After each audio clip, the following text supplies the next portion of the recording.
Deutsch-Kazun sustained severe damage. A half a dozen homes destroyed that were inhabited by Mennonites. 7 Mennonites that were killed in that air raid. Mennonites that worship in probably 15 to 20 different languages. Richard is the executive director of the Mennonite Heritage Museum in Abbotsford. Previously, he was librarian at the Mennonite Brethren Bible College, Concord College, and library director at the Columbia Bible College. Richard's love for Mennonite history and genealogy have been the focus of much of his volunteer work. He has served as president of both the Mennonite Historical Society of Canada and the Mennonite Historical Society of British Columbia, and was also active for many years with the Manitoba Mennonite Historical Society. For 20 years, he has also been involved with GAMEO, the Global Anabaptist Mennonite Encyclopedia Online. So I'll say just a little bit about the museum and about Mennonites here in British Columbia, and then we'll do a little bit of a presentation on some artifacts that we have both in the museum as well as in the Historical Society vault, and then we'll open it up to questions. So I recognize that my audience here is both people here in British Columbia as well as people from throughout Canada and United States, possibly elsewhere as well. So just to give you a little bit of a brief history, Mennonites began coming to British Columbia in the very early 20th century. Most of them have been coming across from Western Canada and attempted several settlements throughout British Columbia, mostly in the interior of the province. There were several that were started during World War I or right after World War I. None of those settlements really succeeded. There was one in Vanderhoof, there was one in a place called Needles, and one or two others, but they didn't really succeed. The first settlement that succeeded was called Yarrow, and there were 2 Mennonite families that came from Manitoba, settled in Yarrow right at the end of 1927. They told their friends about Yarrow, and several months later, there were about a dozen families from Western Canada that settled in this little community called Yarrow. And they recreated a Mennonite village like they would have experienced in Russia. And come here. The settlement continued to flourish, and British Columbia that would be classified as Mennonite churches today. So the Mennonite Brethren are the largest grouping here in British Columbia.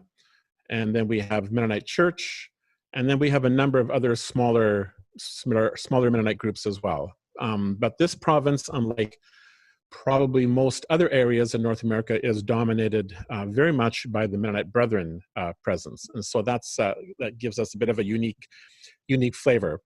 So the museum is an attempt to tell the story of the Mennonites who came here to British Columbia, and it follows their story from the 16th century in Europe, following the route across Northern Europe to Poland, Prussia, to Russia, settling in Western Canada, and then making their way here to BC. And we've had Mennonites moving to BC beginning in the 1920s, but then we had another wave after World War II, and we continue to see Mennonites relocating here to BC, both from other parts of Canada, as well as Mennonites from Mexico, Paraguay, and other countries in South America as well. So we continue to see the face of the Mennonite Church changing with a lot of the immigration that has come to the province. We have Mennonites that worship in probably 15 to 20 different languages here in the province. So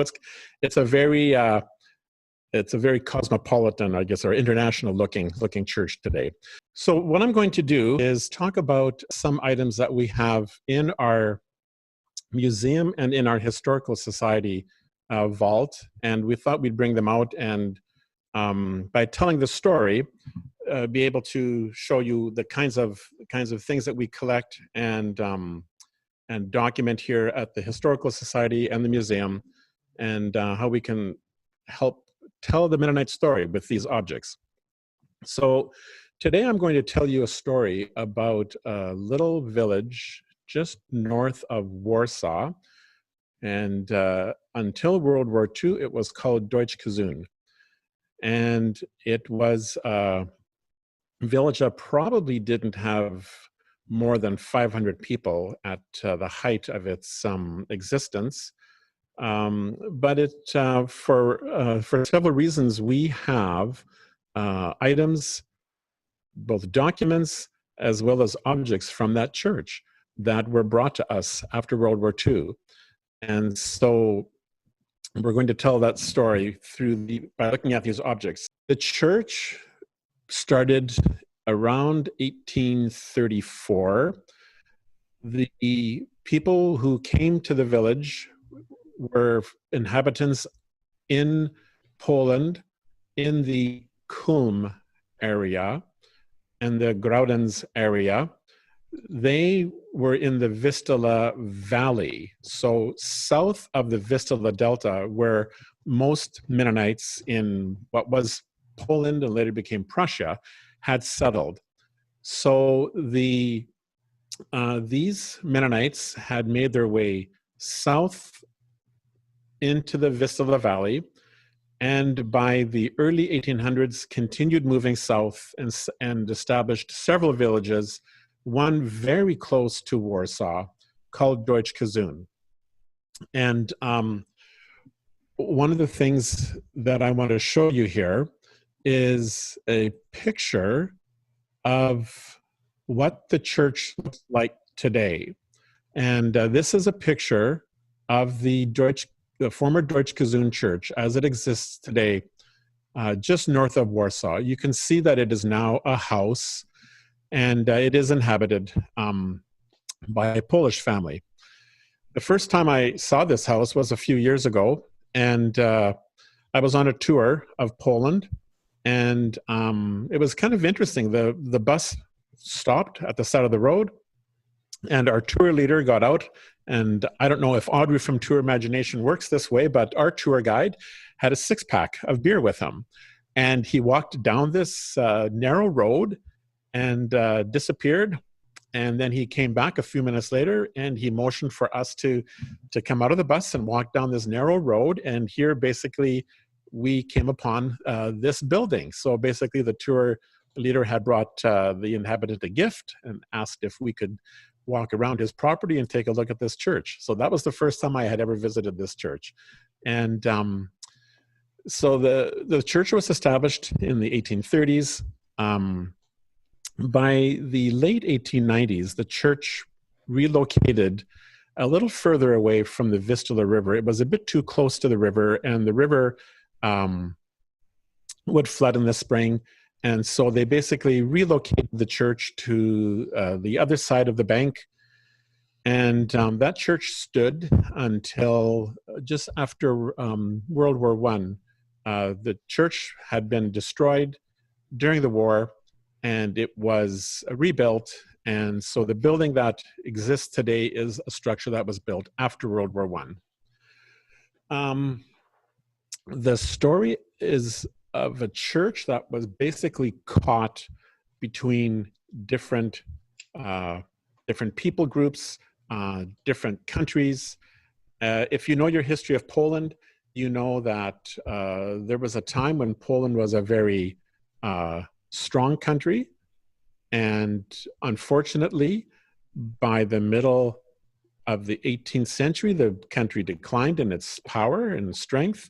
Poland was divided 3 times between 1772 and 1795. By 1795, Russia, Prussia, and Austria had completely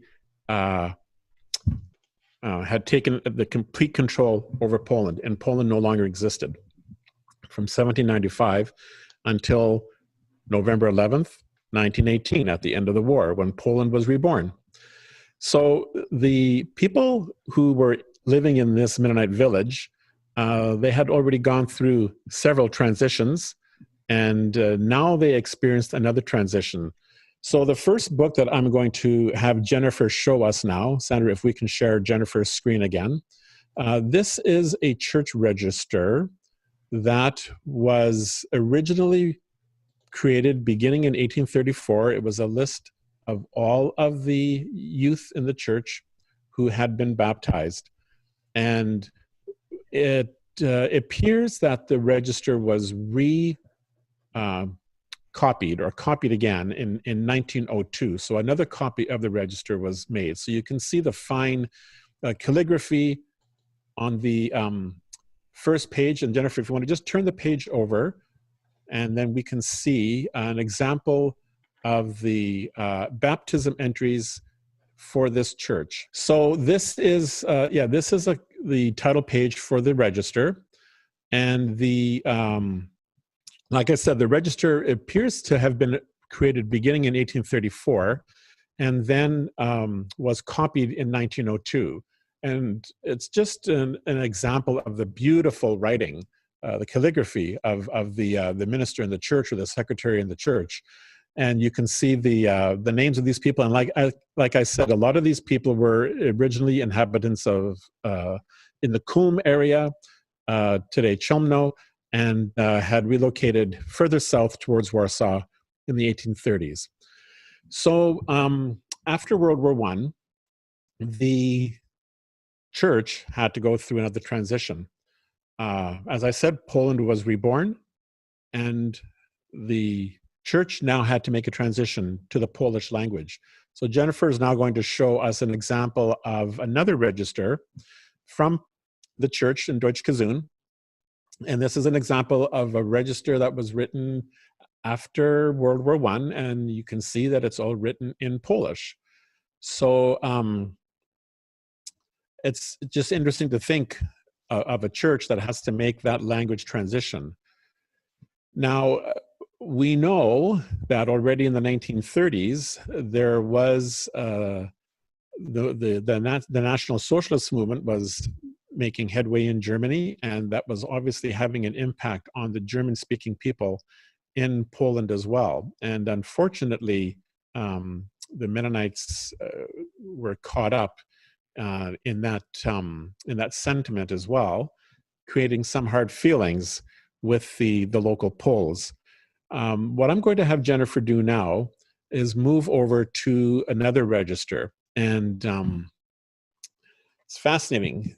If you've ever been to the Weierhof, which is the Mennonite library and archive in Weierhof, Germany, they have the church register from Danzig that was rescued from the bombed out church at the end of World War II, and you can see the edges of the register have been burnt. While we have a register that was hit by a shell, and we are guessing that this happened in September 1939 when Germany attacked Poland. Deutsch-Kazun sustained severe damage. There were about a half a dozen homes that were destroyed, that were inhabited by Mennonites, and there were 7 Mennonites that were killed in that air raid. This obviously created very hard feelings between the Mennonites and the Poles. And at that time, the Polish army came to Deutsch-Kazun. They arrested the Altester, Rudolf Bartel, and 7 other men from the church, and they were executed.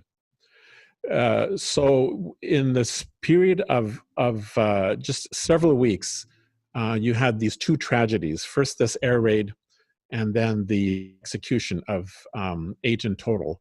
So this page here is from the 1939 register, which shows you the names of those people who died in that month. And so these were the people who were both killed in the air raid, as well as those men who were rounded up by the Polish army and executed. All other men ages 16 to 60 were arrested and incarcerated. Of course, this was not for very long, because within a matter of days, Germany had completed their invasion of Poland, and they released these men, and they were able to return home. But you now had a church that was being ruled as part of the Third Reich. And so Jennifer is going to show us now a document that is just an example of the kinds of documents that the church had to create. They were documents basically certifying a birth or a marriage or a death. And as she zooms in here, you can see a stamp with the swastika on it. So it's an example of a church that has now had to go through another transition and is now living in territory ruled by the Third Reich. So the story of the church came to a very dramatic end in 1945. And I want to tell that story by talking about the last minister of the church. And his name was Leo Ebert. And he was born in Deutsch-Kazun in the end of the 19th century, became a teacher, and actually moved to the Molochna Mennonite settlement in South Russia and took on a teaching position there. And in fact, he got married to a local young woman from Muntau. And then he chose to move back to Deutsch-Kazun after a year or two. His father required him to come and work on the farm. And so Leo was elected to the ministry, and after several years of hesitancy on his part, finally took on that position. And after September 1939, when the Altester, Rudolf Bartel, was executed, Leo became the elder or the Altester of the church. In 1943, his wife and children already had fled to the west, but Leo had to stay behind because of his work. And he too then fled in 1945. And before he fled, he rounded up all sorts of church registers, the ones that we have just shown you now, bundled them all together. And he also took with him the communion table cover and the communion cups and plate. This is an example of the tablecloth for the communion table that Leo Ebert took with him when he left the church in 1945. And then Jennifer's also going to show us the communion cups, the goblets, and also the plate. And it's interesting to think of a person who is in that position. It's kind of like they're the last man standing in the church. They know that the church is going to be overrun this time by the Soviet army. And he's basically wanting to preserve the story of the church. So he takes the church registers and he takes these communion artifacts with him and brings them with him throughout his time in Germany, where he works as a minister for a few years, and then when he comes to Canada and settles here in the Fraser Valley. So it's because of Leo that we have these items from his church, and we have all of these church registers. And it's a fascinating story of someone who had the foresight to grab the items that were available to him and preserve the story of that church. It's hard to imagine being in that position and thinking, now, what would we do if we had to leave our home? Would we take anything from the church? And if so, what would we take? I just find it fascinating that he chose to take the communion cups and the plate and the tablecloth. That for him, I think, just reminded him of the community that he had and that had existed in Deutsch-Kazun for over 100 years. So that's basically the end of my formal presentation. If you come to the museum, you will see these items. You'll see a lot of other items that we have as well on display. And as you can see as you saw from our videos, what we want to do is we want to tell the story. We want to tell the story of those people who came and settled here in the Fraser Valley in British Columbia, and how they got here and how they were able to bring the Mennonite faith to this part of North America. Terrific. I see our first question has come in from Dora, and she's wondering, were those communion items used in any other church later? I am not aware that they were ever used in any other church. I can't say with certainty. The children of Leo have also passed on, so I won't be able to ask. But from what I understand, they were not used in any other church. Okay. Now, Berna is asking, is there an online list of historical items that you have at the museum? And do you have any items people can actually access online? We do not have a list of the items that we have at our museum, but on our website, we actually have several videos. They're about 4 to 5 minutes each, and I would really recommend that you watch those videos. Basically, what we did is about 5 years ago when we built the museum, we decided to interview a dozen people and have them tell their stories. And they represented a wide variety of people. Some were people who had grown up in Russia and the Soviet Union and had immigrated to Canada in the 1920s. Others were people who were refugees during World War II and had fled their homes and made their way to the West and come to Canada after World War II. Some were people who had grown up here in the Fraser Valley. Others grew up elsewhere. We even have a woman who grew up in Harbin, China. If you know the story of the Mennonites who crossed the Amur River, and she was born in China, and then their family came to Paraguay and then up to Canada after that. So we tried to cover a number of different stories in those videos, and we have several of those videos on our website. So yeah, those are available for people to watch. We have a question from Tina about the museum. Was it a former home or was it built for the purpose? The museum was built beginning in September 2014, so it was built from scratch. So we completed in the fall of 2015 and opened in January 2016. The developer that is the visionary behind this museum is Peter Redekop. Peter Redekop is still alive and lives in Richmond, British Columbia, close to Vancouver. His family grew up in Niederkortitsa in the old colony in Russia. They fled in 1943, and they made their way all the way to the Netherlands and showed up at the border and basically claimed that they were Dutch. And they were returning home after about 500 years. And the authorities didn't know what to do with them, but I think there were 33 of them.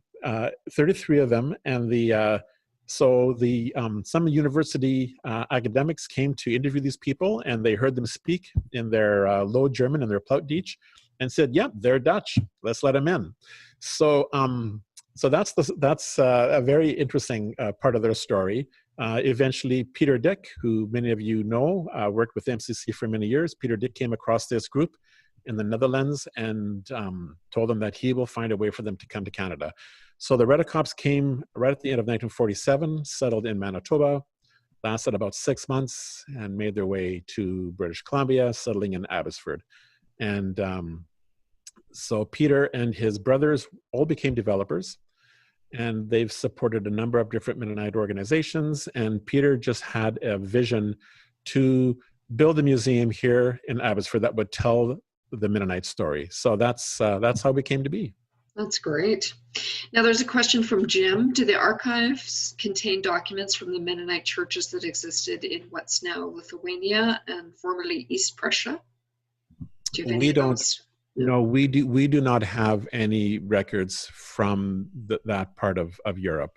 Okay. We have some of these registers from Poland. We have some other records from Russia. We don't have any Russian church registers, but we do have some digital copies of some registers that were also brought here to British Columbia.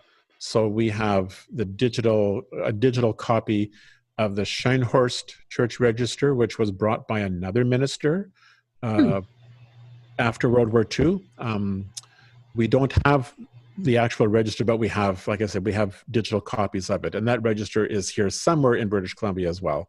So there were a few of these registers that were rescued, after World War II. But of all of those registers, we just have the ones from the Deutsch-Kazun. Okay. And there's a question specifically about that story. Who were Rudolf Bartel and the other men executed by? They were executed by the Polish army. Okay. Yeah. So right at the beginning of September 1939, after the German attack, there was a lot of, I guess, a lot of anger that was directed towards the Mennonites who were seen as Germans. And basically it was retribution against, unfortunately, against these Mennonites. Right. And, I guess it got caught up in this all. Yeah. And there's a question about I'm going to get the pronunciation wrong, but Hubadin Mennonite Church in Poland or Prussia. Mm-hmm. Do you have any of those registers or other information in your archives? We have digital scans of a number of the church registers from what was Prussia. That would include Heubuden. Those registers, and there are other archives here in North America that would also have scans of those registers. So they've been shared by, say, Bethel College. The Mennonite Library and Archives of Bethel College microfilmed a number of the registers before they were sent back to the Weierhof. And there are other registers as well that we have come across since. And so there are digital copies of those registers here at our archives. Okay, that sounds good. Okay, Dawn is wondering, with the gradual reopening of businesses, institutions in BC, will the museum be open to visitors as well? Do you have a plan for when that might happen? No, it's a good question, and it's a hard question for us to answer. We have between our two societies about 100 volunteers. The vast majority of those volunteers are retired people. So people in their 60s, 70s, and even 80s. And from what we understand of COVID-19, the group that is most vulnerable are those who are seniors in our midst. And so I'm very hesitant to rush to open our doors again and bring our volunteers back. And the other factor is that most of our visitors are also seniors. And so we are needing to come up with a way that we can do that safely. And we're still working on that. We're having to follow guidelines from our provincial government. And this today now is just the first day that our province has opened up to, I guess, what they're calling the second level of interaction that people are having. So organizations like ours are kind of scrambling to try to figure out, what, if anything, can we do to bring people back through our doors again. But our primary concern is the health and the safety of our volunteers. And so that's something that we have to really consider before we do something like that again. That makes sense. Yeah, but what we are doing is we have a lot of people who come to our coffee shop, and they enjoy some traditional Mennonite items like pershki and plats. And so you can actually order your own serving of plats and pershki and cinnamon buns and things like that, and come by and pick them up. We have a bit of a drive-through service that we've started now. So this is just the second week that we're doing that. So if you're really missing that connection with the museum, you can at least enjoy an edible version of it. That's nice. That's great. We have a question from Hank. From where did Mennonites migrate to Poland, Prussia? Mostly from Friesland. And what about southern Germany or other areas? So from what we understand, most of the Mennonites who settled in what was then Poland in the beginning already in the 1530s, and then later Prussia, most of those people came from the Netherlands. Now, whether they were from Friesland or from further south in what is now Belgium, it's not quite clear what the ethnic breakdown would be. There were also people who were coming into Poland from northern Germany, what is now northern Germany. And there were also people coming in from southern Germany, from even what today is Czech Republic or Slovakia, from some of those areas as well. But most of the Mennonites who came to Poland in the 16th century had primarily a Dutch background. Okay. So Frisian as well as Flemish. Okay, that's good. With a little bit of German thrown in. Yeah. And we have a question about the story of the church in Poland. For the Mennonite, Bill is asking, for the Mennonite men between the ages of 16 and 60, do you know if the intent of the Poles was to prevent these men from joining the Wehrmacht and other forces? Well, that would be a good guess. I can't say, but that, knowing the way things worked during World War II, yeah, countries tried to protect that thing from happening, and the same thing happened in Ukraine as well in 1941 when the German army was quickly approaching. The Russian government and officials tried to round up as many of the people, including especially the men, as possible to make sure that they, wouldn't now be able to serve in the occupying army. So it's a good guess, but I can't say definitively if that was the rationale. Okay. And speaking of the people who arrived in Poland, what about the Swiss Volhynians? The Volhynians? Volhynians. Yeah. So that's a group of people that came primarily from of a Swiss background, South German background, and settled in Volhynia, which at some point in time was part of Poland and eventually became part of Russia and is more part of the western Ukraine region as well. So that is a group that was of a bit of a different ethnic background than the majority that settled in the Vistula Delta and then further south in the valley. Yeah. Okay, that's good. We don't have as a rule, we don't have people of that background who settled here in British Columbia. Yeah. I think most of them settled in the Dakotas and right, and the Midwest. Yeah. So that's something Marnette Hofer, with who's in South Dakota. Maybe she can talk to us more about that when her presentation comes. Yeah, but I should say I'm seeing one of the questions here.